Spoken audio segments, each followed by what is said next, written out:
Welcome to the Customer Wins podcast, where business leaders discuss their secrets and techniques for helping their customers succeed and in turn grow their business. Hi, I'm Rich Walker, the host of the Customer Wins, where I talk to business leaders about how they help their customers win and how their focus on customer experience leads to growth. Our past guests have included Adrian Johnstone of Practify. Today, I'm speaking with Philipp Hecker of Bento Engine. And today's episode is brought to you by Quick, the leader in enterprise forms automation. If your sales process depends on filling out forms, then you should be using Quick. We make filling out forms the easiest part of your transaction. Visit quickforms.com to get started. Before introducing today's guest, I want to give a big thank you to Paige Johnson of Practify, who introduced me to Philipp and included both of us on a webinar. Go check out Practify's website at practify.com and see how the combination of Practify, Bento Engine, and Quick enable advisors to serve their clients better. Now to introduce Philipp. Philipp is passionate about wealth management advice that goes beyond investing. Bento Engine is a new fintech company that empowers client-centric financial advisors to serve all of their clients and prospects with impactful advice. Prior to founding Bento Engine, Philipp spent 15 years on Wall Street at Deutsche Bank and JP Morgan. Philipp is also a Procter & Gamble trained brand manager. So thinking about businesses in a very client-centric way was beaten into him P&G style. Philipp is also a recovering Boston Consulting Group consultant where he picked up a strategic tool or two.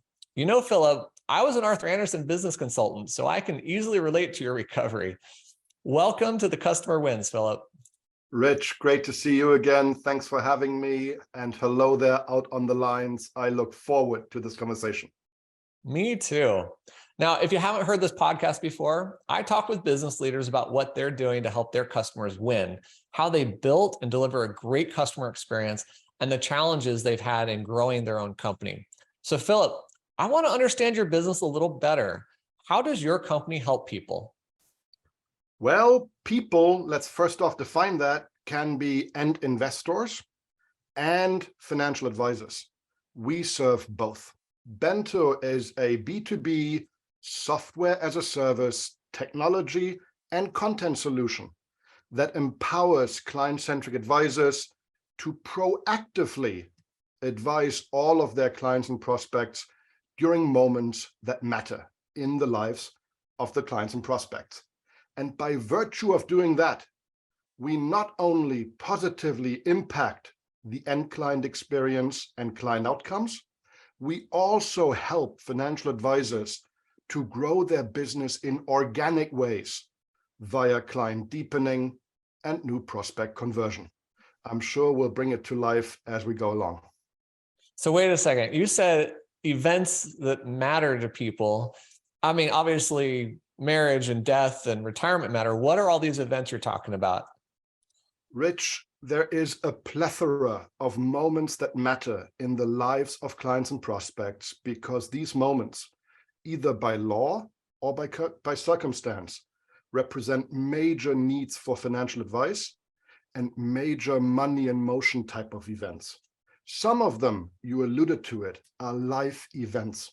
Getting married, divorced, having a child, buying a business, selling a home, moving to Florida, parents getting sick, kids going off to college. I could go on and on. There's roughly 24 life events that oftentimes happen on the journeys of your clients and prospects. And when they do, as a client-centric advisor, you want to be there and advise your clients on the wealth management implications that many of them provide. There's oftentimes meaningful financial upside opportunity or downside risk that wants to be managed. Uncle Sam, in addition to these life events, also gives us 15 regulatory birthdays. You know, turning 50 and being able to make catch-up contribution, turning 70 and a half and being able to make QCDs, turning 62 and facing the important question, do I start taking Social Security benefits now, or am I better off waiting until later? I could go on and on. There's 15 of these regulatory birth dates that matter in the lives of your clients and prospects. And the wonderful news here is those moments that matter are highly predictable.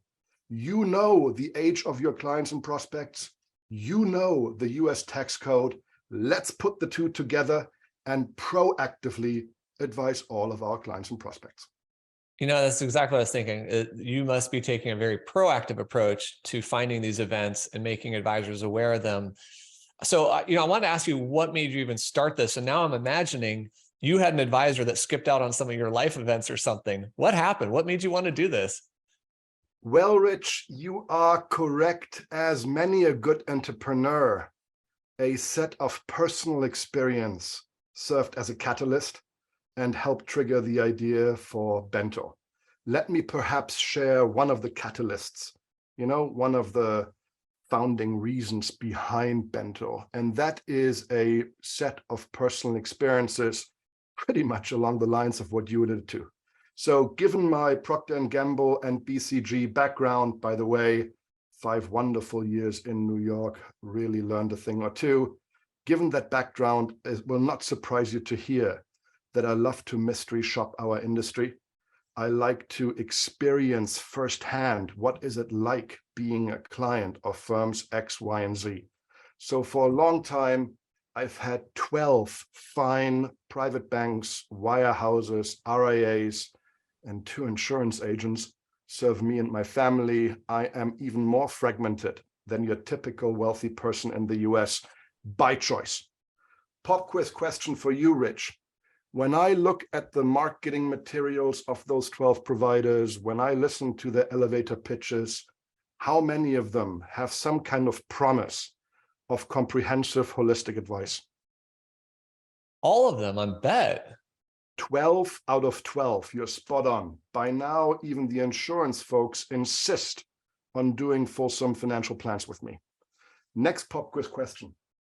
When they invite me to the US Open, a round of golf, or fancy steak dinner, how many of them assure me that they really care about me and my family? I'm going to say all of them. 12 out of 12, correct yet again. Next question. I wasn't prepared for these questions. I'm glad. I'm doing okay. Good record so far. Next question. I'm dating myself. When I recently turned 50, how many of them reached out to me with guidance on making catch-up contributions in my retirement accounts so that I increase my tax-advantaged savings and investing rate, and everything else being equal, increase my chances of a successful retirement? How many did that? Man, I'm going to hope at least one called you. Rich, you are an experienced operator. You've been in our industry for a long time, so I unfortunately understand the negative mindset that you take to answering this question. The sad truth is 0. Man. Last pop quiz question for now. When our twins recently turned 14, how many of the 12 advisors reached out with guidance on how to get them working papers, which is something you need up here in Connecticut, to legally start earning income? And then how to put that legally earned income into custodial IRA accounts under the kids' name, so that the kids get to enjoy the power of tax-deferred compounding for decades to come. How many did that for us? Philip, I don't have a 14-year-old yet, but I think one of the main reasons I've done some of the things you're talking about for my own kids is because I was a financial advisor and I have that mindset of these are the things I would do to build wealth, but my advisor didn't call me. So I'm going to go with none of them called you. Rich, you're correct. Long story short, I experienced firsthand a big gap, a big delta between the talk and the walk. Why is that? Because I'm so fragmented. I'm a small fish at the bottom of the books of those advisors. Many of them are great people. I don't want this to be misperceived as advisor bashing. Far from it. They are great, busy people. I know that at least some of them do this work, but they tend to do it for their best clients only. So the idea behind Bento is using technology to automate and scale the great work that great advisors are doing for their greatest clients, and via technology, bringing that magic to the middle and the bottom of the book, which are oftentimes woefully underserved I know I am not alone in my experiences. Yeah. Well, so let's kind of shift gears on this a little bit. You were in corporate, you had these different jobs, et cetera, and you were not getting this kind of input, proactive advice and guidance, et cetera. It's one thing to recognize the problem. It's a whole nother thing to build a business on a product. So how did you know you had the right product? Like, who was your first customer? Why did they choose you? Rich, as you can imagine, as you know firsthand, quite a journey to make that jump from, corporate settings, which I thoroughly enjoyed, to entrepreneurial startup land. I know who I am. I know what I can do. I know what I can't do. It was crystal clear to me that I'm not a solopreneur, but I wanted to build a team around me with complementary skill sets. So frankly, step number one is build a team, find the right resources to do it with. Ever from our very early days, we are by design a multifunctional team of not only deep wealth management experts, but also highly successful serial entrepreneurs and cutting edge technologists. I felt that the trifecta between wealth management expertise, entrepreneurial expertise, and cutting edge CRM integration, API, engineering expertise was needed for Bento to succeed. So even before we approached our first clients, and I'll get to that in a second, getting the team in place was the single biggest hurdle, the single biggest ingredient to success. Now, to answer your question around initial customers, we very quickly decided to not build the Bento technology and content in isolation in a dark chamber. We were not in stealth mode, quite the opposite. We always wanted to do it together with a handful of innovation-friendly, risk-taking RIAs from the front lines that we wanted to partner with. So I had 67 discussions to secure 6 guinea pig pilot partners that volunteered to be our partners in building the technology and the content. And when I had a 10% or so conversion rate on the idea, we had nothing but a fancy deck and some great ideas. That was a positive signal, an encouraging signal to continue the journey. So we built Bento together with 6 awesome pilot partners, ranging from single practitioners to boutique ensemble type of firms to a very large nationwide, $20 billion plus well-known brand name.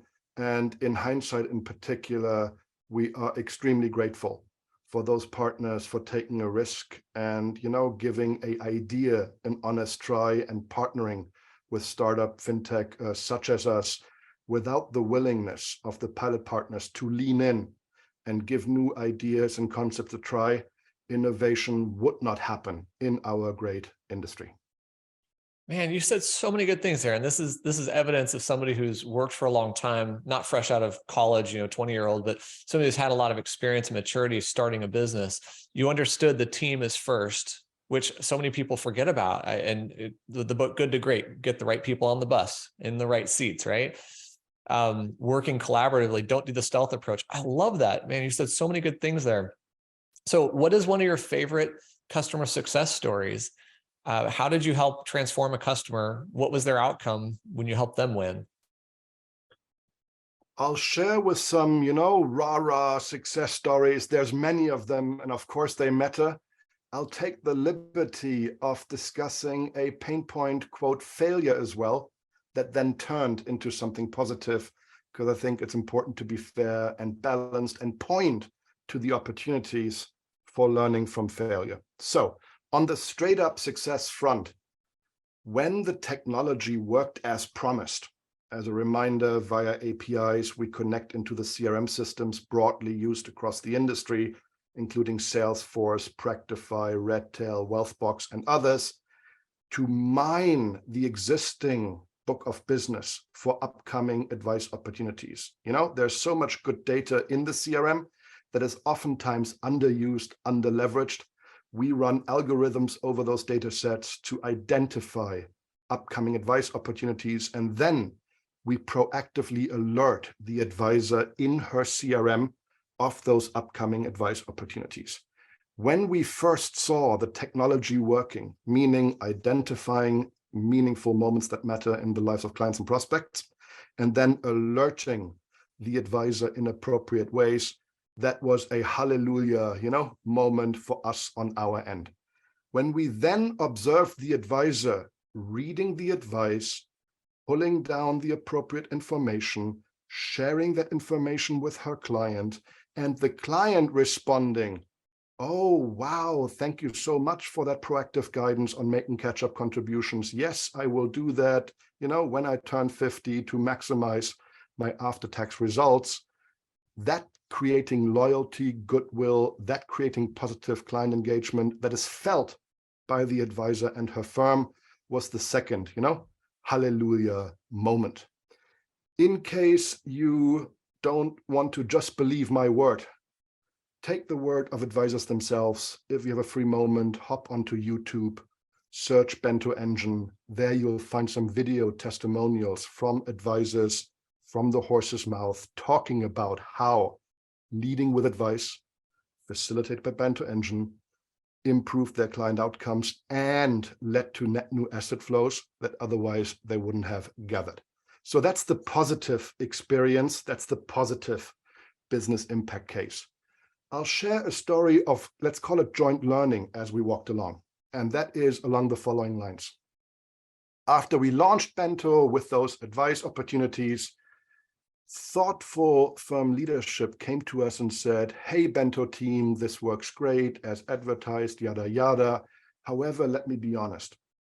Some of our advisors are very comfortable on those topics and lean into those topics because they know it matters and they know how to talk about it. Other advisors, however, are younger. They come more from a transactional business point of view. They honestly may not always act on the alerts, not because it's not in the best interest of the client, but because they themselves aren't quite comfortable leaning into those topics. QCDs can be hard. Working papers differ state from state, how they work, how it Can I actually tell goes you, down. I became a financial advisor at age 26. And my partner's clients were all retirees with kids. I did not know how to talk to them. So if I'd received one of those alerts, I'd feel the same way. Like, what am I supposed to do? There you go, Rich. And that's a very natural, reaction, which we understand. Advisors have to cover so many things. They have to think in so many dimensions.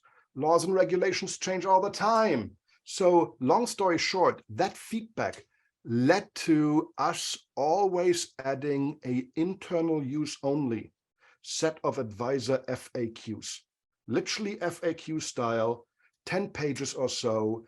Think of it as a cliff notes. Think of it as a cheat sheet for the back pocket of the advisor to make sure that they are appropriately educated and facile on the topics at hand to feel comfortable and be effective in reaching out and advising their clients. So long story short, although we never designed it that way from the get-go, by the virtue of mutual learning and listening to client feedback, Bento by now has a meaningful learning and development dimension to it, a meaningful way of training the advisor and raising everybody's boat. That is awesome. And I am a student of Guerrilla marketing. Back when I was 18, it's one of the books I read. And I think what you're doing is helping people build their revenue by focusing on their existing customers better. Like Guerrilla marketing says, put 90% of your effort into your existing customers. And when you think about growing your business, there's really two ways to do it, either new customers or sell something to existing customers, right? Well, what's easier? Talking to existing customers is easier. And it sounds like you're serving that benefit really well. Couldn't agree more, couldn't agree more. Some of the best marketing advisors can do is serve their existing clients really, really well. They'll pay it back in terms of loyalty, net promoter score, they'll refer you out more often to their buddies and friends, and very importantly, share of wallet. Those all meaningfully go up if and when advisors do the right thing and serve their clients comprehensively. So Rich, in a way, yes, we're trying to make advisors more high tech in order for them to be more high touch, meaning serve more clients in more human ways by using the power of technology. That's awesome. And I love your passion for really helping people get better advice and do more with their money, et cetera. But at the end of the day, you're also helping your customer advisors grow their business, which is what we're all about too. So I have to ask you, now that you have this tool out there for advisors, have you found the advisor that uses your tool to be your core advisor now, or you still have 12 guys out there who aren't asking the right questions?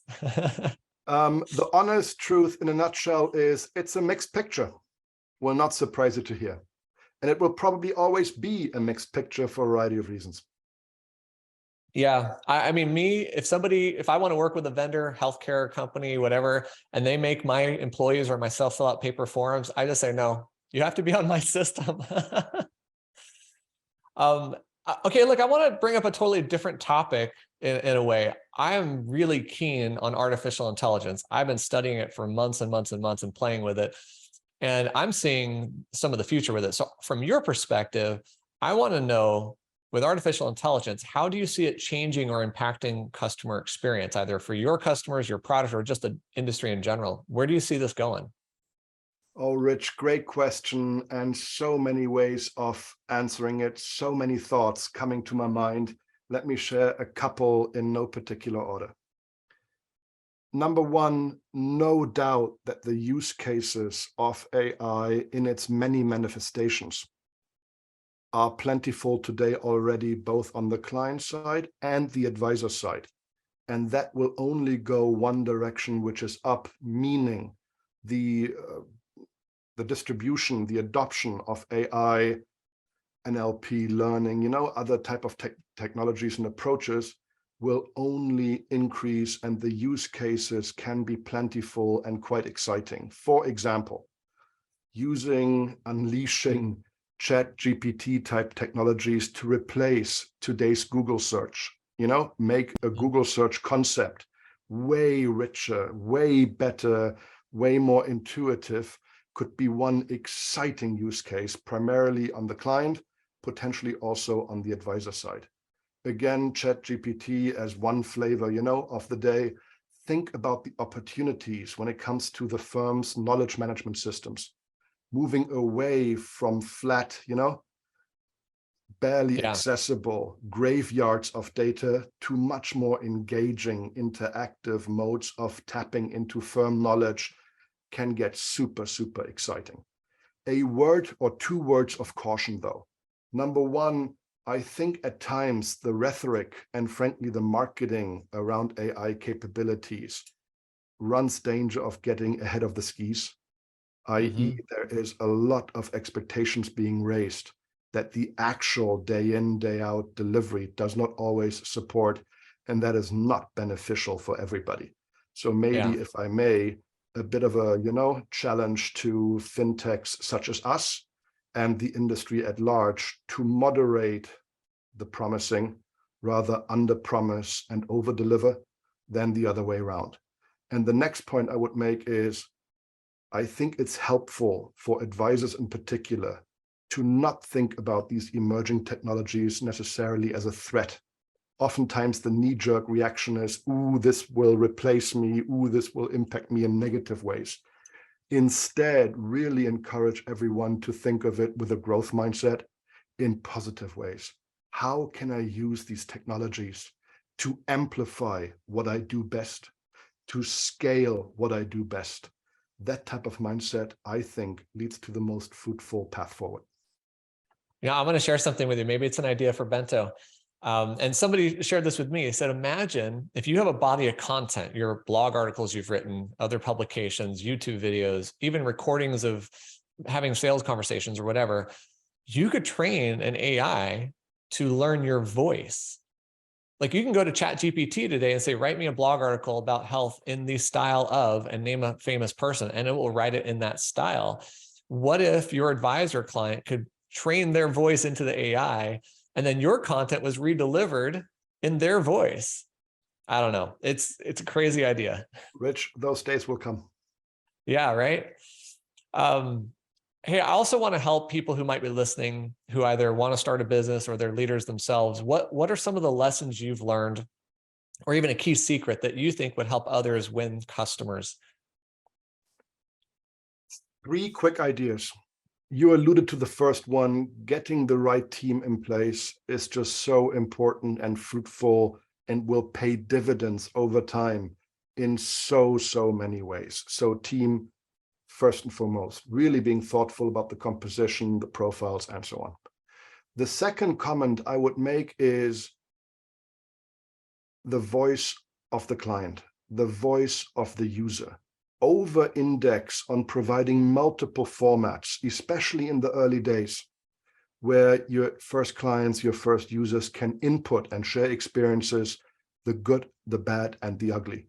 And there are multiple ways of doing that, formal channels, informal channels, quantitative ways, qualitative ways. Really open up your 2 ears to listen to the voice of the client would be nudge number 2. Only great things happen if and when you do that, including, for example, client-led innovation, such as the advisor training element that we alluded to. And the last piece I'll share is a very timely and topical one for us. We have 2 new team members that both come from companies that very successfully operated with the EOS, the Entrepreneurial Operating System. Think of it as a balanced scorecard type of framework applied to smaller, more nimble, faster moving entrepreneurial organizations. Think of it as codifying a lot of commonsensical, approaches in one cohesive, helpful way for organizing and running a small, fast-growing company.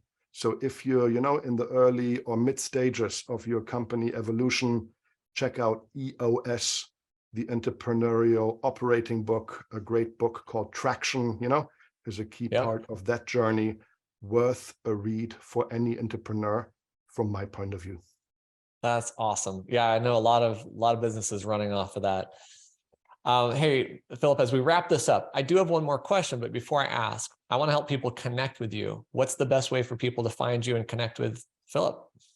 Check out bentoengine.com. It has a contact us form, pretty prolific on LinkedIn, both as a company and as an individual. Philipp, 1L, 2 P's at the end. And last not least, if you want to reach out directly, philipp@bentoengine.com. Awesome. Okay, here comes my last question. Who is a leader that you're following or being inspired by? Oh gosh, so many from so many different domains, be it the arts, be it spiritual, be it political, be it historical. Let me share a contemporary CEO that is with us on the KITS's FinTech map in the advice engagement quadrant. His name is Adam Holt. He's the CEO of a wonderful company and system called Asset Map. And I'm giving him a shout out here because he and many others on that FinTech map have been nothing but welcoming to a young early day startup like us hitting the scene, maybe coming online. We may have expected some, sharp elbows and competitive dynamics. I am thrilled to say that Adam and again, many others on that advice engagement category of the FinTech map have been nothing but welcoming and exhibiting a wonderful growth mindset and trying to build awareness to this important category that we all operate in. Man, that is so nice to hear. I wish I had been friendlier with my contemporaries when I started, but I was 27, so I was brash and competitive. Need some of that gray hair maturity that you brought to the table. I want to thank Philipp Hecker, CEO of Bento Engine, for being on this episode of The Customer Wins. Go check out Philipp's website at bentoengine.com. And don't forget to check out Quick at quickforms.com, where we take the work out of paperwork. I hope you've enjoyed this discussion, and we'll click the like button, share this with someone, and subscribe to our channels for future episodes of The Customer Wins. Philipp, thank you so much for being with me today. Thank you, Rich, and bye everyone out on the lines. Thanks for listening to the Customer Wins podcast. We'll see you again next time, and be sure to click subscribe to get future episodes.